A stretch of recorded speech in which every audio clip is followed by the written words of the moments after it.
যা সংগঠিত হয়েছে আমরা এটাকে বলছি, এটা কোনো রাজনৈতিক সহিংসতায় কোনো মৃত্যু নয়, এটা স্বাভাবিক মৃত্যু। পারিবারিক একটা কলহের জোরে যেটা হয়েছে, এটা রাজনৈতিক কোনো বিষয় নাই। একটা বিশেষ মহল এটাকে রাজনীতিতে রূপ দেওয়ার চেষ্টা করছে। আমরা এই ধরনের হীন কর্মকাণ্ডের তীব্র নিন্দা এবং প্রতিবাদ জানাচ্ছি।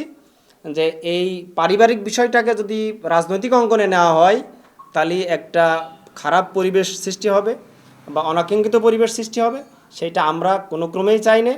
যারা এটা বলছে তারা আসলে ঘোলাপানিতে মাছ শিকারের একটা চেষ্টা করছে।